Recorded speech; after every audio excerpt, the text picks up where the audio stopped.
month ago, I decided to do a full presentation on the Acheampong on our sister station in Sheffield. And when I was reading about the gentleman Acheampong, I feel that Ghana owes that gentleman's family apology. You know, his vision, his foresight. Most of the dams Winston talk about, he built them. You know, in the 70s to do Operation Feed Yourself. At a point, Ghana achieved food sufficiency in rice for 2 years. Today, we what? We are banning grains, export of grains, because if we joke, the grains is going to get finished. And we are buying rice from countries that do not have the topography we have. They do not have the arable lands we have. In excess of billions of dollars. Millions. The last time I was speaking the data. Was it last week? That now, you know, we used to say Ghana imports $100 million of tomatoes from Burkina. I'm actually being told by the editor of the Ghana business, Mr. Dogovi, that we are now doing 400 million from a desert. A desert Burkina Faso, because a young man less than 40, Thomas Sankara, did one gorge, one village. The same thing as one village, one dam. But he didn't do fanfare. He didn't do sloganeering. He built the dams. He ensured the dams were built. They were serious about it. They built it, and it's working till date. The last time the traders came, Joe, do you remember? They said they are importing carrots from Maghreb. Morocco. The Maghreb regions. Desert. How can a country whose weather is like France be given a West African country, south of the Sahara? Well, we live in the forest zones where there are more greens. Carrots. More arable lands. I mean, and yesterday one was reading the statement from the Finance Ministry to the Finance Committee of Parliament that they need contingency fund. Actually, they said they need, I think, 1.2 billion or so, and they are now going to, you know, what kind of reactor used to build the cathedral, the contingency fund. They are now requesting from 500 million for it to go and solve the issue up north. We've invested 3 billion in planting for food and jobs. And anybody who's listening to us here, I keep asking the word deliverables, the dividend, the results. We quickly launched the PFJ phase 2 because we wanted to hide the realities of the phase 1. Stealing of fertilizers, giving fertilizers to constituency chairman, not giving it to them. Our former colleague, Justin Bedu, give a report on what is happening in Ahanta West, where the seedlings were being given to youth organizers and party folk. They didn't pick it up. Then all these things went to waste. And we are pretending we don't know why Ghana's food security is threatened going into the next year. Why? Why the pretense? And you see, after all Acheampong did, we shot some of them for less. Meanwhile, the Greek minister doesn't have time to tackle this. We see where we are now. We need contingency fund to go and solve the issue. But he mounts political platform and beat war drums. There is core mandate as a Greek minister. He doesn't care. And yesterday I watched Joy News, and the farmers, thousands of them, their livelihood just gone. Just gone. Why do you always do this to the ordinary Ghanaian? Look at the story of Fintu Tahir, our colleague in Joy. Acres of land lost. Why? I mean, every year we know the Bagri Dam will spill. I mean, I was a kid when I started hearing this, almost 10, 15 years. So Ghana is telling us that. So if a dam in Burkina Faso will be spilled, what are the we don't have enough plans? thinkers in the whole of Ghana. How proactive have we been to prevent it? We lack thinkers that for years the dam will spill, kill people, destroy livelihoods, destroy farms, knowing very well that this region feeds the country. It is one of our main food baskets. What is wrong with us? Then we pretend and speak English as if we don't know. In 70s, Acheampong was doing Operation Feed Yourself. So even if you want a blueprint to do planting for food and jobs, where do you go? You go to what Acheampong and Nkrumah were doing in the 60s and the 70s. Sometimes when we say, like, Africa is big, I never really sat down to comprehend how big Africa was until I started comparing countries in Europe and, Africa. Do you know that Nigeria alone is like 5 times the size of Germany? Of course. Look at Ethiopia. In fact, the last time I told you, a friend, the guys who drove Accra to London, I had opportunity to do some media work for one of them, Richard and him. He builds the guitar labs. And we are talking in the car, we're going to Western North. And you see, when you look at the land size of the Netherlands, anybody should Google.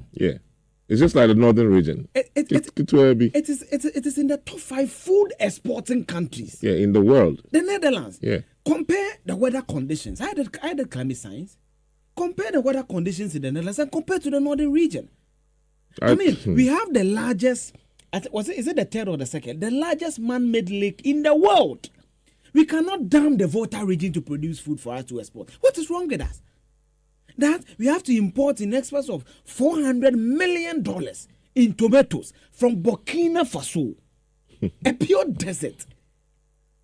What's wrong with us? And in excess, we even go further to Niger to bring in onions. Onions, yeah. Now we are going to Morocco to bring in carrots. And we have a whole minister of agric. Anytime he's in the news, it's not for agric reasons. Yeah, election, we hand over power. Yeah. We are going to buy Smith Hotel.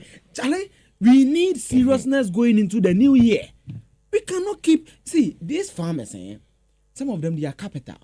Yesterday, Winston was giving for you to cultivate an acre of maize, you need about 10,000. Yeah. For them to get that 10,000, how many banks are even giving these farmers loans? No, nobody will give you. So you see, they get the money to do this, to feed our country, to also get some small profit on it to feed their families, and the state let them down. We should bring the Agric minister and ask him the input subsidies of the planting for food and jobs. Why is the U.S. Department of Agriculture telling us that it was fraught with criminalities?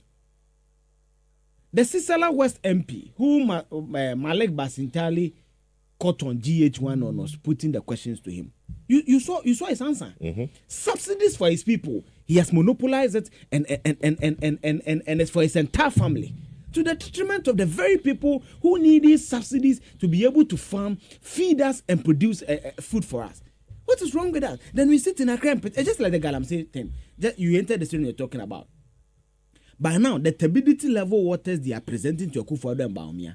So sometimes when they speak and they are clearly lying, it's not them. It's not their fault. It's the information that has been fed to them. Yesterday, look at this youth resource center. Bawumia said what at the press briefing that they've completed 10 of them. The only one they've completed is Koforidua in the eastern region. In Ahini, it's not completed. Most of them is not completed, and they are being left to rot.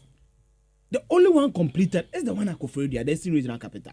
But he had the term because the information Bawumia cannot be everywhere. Koforidua cannot be everywhere. The very ministers and agents that are supposed to work will not work, and they will be churning out frivolous data. How can you develop with data that is not harmonized? That's why they can tell somebody that they've created 2.3 million jobs. Where?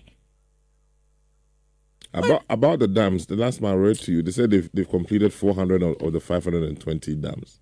You see, my issue is always about you see, that's why the last one I said that when you sit here and we talk and we exhibit a lot of passion, you may not understand. Yeah. But Leo, common sensically, if you say you spent the last time we did the math about $300 million, and you say you built 400 and what? 520 dams. Why should you experience drought? Why should farmers be crying, Leo? It's common sense. If you spent $300 million, you bought 520 dams. Why should there be drought? Why should Ghana's food security, the expert telling us that food security is threatened? Why should the finance ministry need contingency for an excess of 500 million to go and address the issue? Because, and read the letter. Let me find the letter for you. What the finance ministry say. Let me just find the letter for you. This is not what we plan to do for online, but I think that is important. Food is very important for all of us. When we read the letter, so this is it. Request for contingency fund. The ministry is this letter dated blah blah blah, 19th August 2024, from the Ministry of Food and Agriculture, requesting fund to implement a national emergency response program to address an impending food security crisis. This is not me. This is the words of the finance ministry, and I'm reading for you again. The ministry is in a request of a letter, then they quote the number, dated 19th August 2024, from the Ministry of Food and Agriculture, requesting funding to implement a national emergency response program to address an impending food security crisis. Now listen, it says that in the letter under reference, MOFA indicates that as a result of the protracted poor rainfall in 8 regions of the country, namely Northern, Upper East, Northeast, Savannah, Upper West, Bono East, and Oti, crop production have significantly disrupted, resulting in food shortages, loss of farmers' investment income, decline in GDP, increase in security threats, and extremism. So all the things I said, the ministry is saying it. Mm-hmm. But someone will say somewhere and make it seem as if it's your problem. Yeah. All what I'm saying, the ministry is saying the same. Check the figures. Yes, I'm coming to that. Yeah. The ministry, and you see, when you read the 4th point, it says that, Mr. Chairman, considering that we are 8 months into the implementation of the 2024 budget and the proposed interventions are unplanned expenditure occasioned by a force majeure, government cannot fund the request of 8.36 billion. So originally, we need 8.36 billion to fix whatever that is happening today. And they are saying that they cannot get that money, so they need 500 million. If you've had 3-point-something billion to do PFJ, you spent how many millions? Convert 300 million, even at an exchange rate of 10. Mm-hmm. The 300 million we used to build the dam, convert to an exchange rate of 10. Is that not 3.6 billion Cedis? Yeah. Add that to the PFJ, now about 6.6 billion. Yeah. So all these 7 years, what were we doing? In Beijing, they are doing cloud seeding to farm. Go to Morocco, most of the farm, they are doing cloud seeding is basically creating rain in a lab, using it to farm. Dubai is doing it. I don't get it. So when the rains were in, what were we doing? Where are the dams? And 5 years on, we all pretend we don't know why the rains are not coming. We pretend as if we don't have Ghana Meteorological Agency warning us of these signs. We pretend we don't even have lakes we can dam. We do the pretense and make it seem as if it's even the fault of the farmer to go and plant. Why do we do this to ourselves? Why? Oh, Leo, me, I don't have anything to say again.